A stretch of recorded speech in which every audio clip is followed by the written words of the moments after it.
د روژې په وجه باندې مؤمن مسلمان الله تبارک وتعالی د ګناهو څخه ساتي. تاسې وګورئ په عام اوقاتو کې د زما کلیوال بیا ماشاءالله دي بیخي ډېر دینداره دي، خصوصا بیا د سهار په لمانځه کې په 100 کورو کې 15 نفر لمانځه ته نه راځي، ټوله د جاڼۍ و څنګ ته لمونځونه کوي. ما سوا د یو څو سپین ږیرو هغه ماته په رنګ و په نامه ټوله معلوم دي. دا نوره یې ټوله الحمدلله دا جاڼۍ و څنګ ته دا جاڼۍ سره په مسله باندې لمونځونه کوي، کوي خو خامخا خو د جاڼۍ سره یې کوي.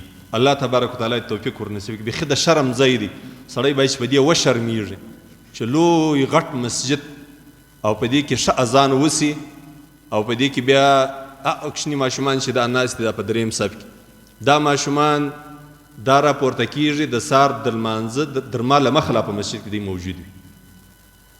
بیا سهار لمونځ په جومات باندې وکړي او دغه وروسته بیا یاسین شریف ووایي، بیا سبقته ځي. زموږ لوی لوی خلک سپین ږیري ځوانان تکړه ځوانان ښه زوروري ډیپټیان هم کولی شي، ښه مزدوري هم کولی شي، خو د سهار لمانځه ته قرآن کړی دی که دی راسي. بیخي د شرم ځای دی. نو دا لمونځ لکه دا اوس چې په روژه کې فرض دی، داسې د روژې له مخه هم دا لمونځ دا رقم فرض و. بس اسې زموږ د خلکو یو عادت ګرځېدلی، بس په روژه کې بیا بزرګي لږ زیاته شي، خو اصلي وجه یې د دې دا ده چې د روژې کرنټ زیات دی. په روژه کې الله عز وجل وایي لعلکم تتقون، او په بعضې آیاتو کې راځي لعلکم ترحمون. د روژې په برکت باندې الله عز وجل پر انسان کې هغه کرنټ زیات کړي، د دین محبت یې زیات شي. بس چې ګرد کال لمونځ په جومات باندې نه کوي، هغه هم په دې ورځ باندې دکان رابند کړي ولاړ شي مسجد ته لمونځ په جومات باندې وکړي. رسول الله صلی الله علیه وسلم خیر یوه خبره به زه بیا وکړم چې موږ او تاسې سره ناچاره یو. زه د مسجد امام یم، تاسې د دې مسجد مقتدیان یاست.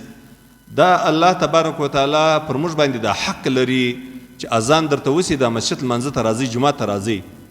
که له ما سره سیالي پروا نه لري، زما مسجد ته مه راځئ، د مولوي محمد کرم صاحب مسجد ته ولاړ شئ، د مولوي سید حمزه آغا صاحب مسجد ته ولاړ شئ، خو لمانځه ته ځئ. دا نسلونه سوکه سوکه لکه دا اوس ما د عیسایانو د یهودیانو کیسه درته وکړه، دا نسل و لوړ نسل ته ګوري. که زموږ او ستاسې د پلار هر خوی و موږ کې خامخا خوی پیدا کېږي. نو چې په ما کې دا خوی زه جومات کوم، د جومات شوقي یم، د مسجد نه پرېږدم، زما اولاد خامخا ماته ګوري، زما اولاد بیا دا رنګ اخلي. نو ځکه دا پر موږ باندې د مسجد حق لري. دا مسجد موږ د لمانځه دپاره جوړ سوی دی، دا نه د شو دپاره جوړ سوی دی، نه د نامه دپاره جوړ سوی، دا د جومات د لمانځه دپاره جوړ سوی دی. نو چې ته لوی حاجي صاحب یې، مشر سړی په کور کې په لمانځه باندې ولاړ یې، ستا د زوی بیا څه فکر یې؟ هغه خو دا وایي چې بابا ګرد عمر په کور کې لمونځ کوي، د سهار لمونځ یې په کور کې کوي، زه بیا ولې مسجد ته ځم؟ نو لږ د الله دپاره، د الله د دین دپاره، د خپل آخرت دپاره، د خپل اولاد د تربیه دپاره د مسجد سره لږ وفا کوئ. هسې که د لمونځ جومات تېر سوی یم، راسه په مسجد کې لمونځ وکړه. عادت دا جوړ که زه لمونځ په مسجد کې کوم. زه نر یم، د ښځو دپاره لمونځ په کور کې بهتره دی، د نر دپاره بهترین لمونځ په مسجد کې دی.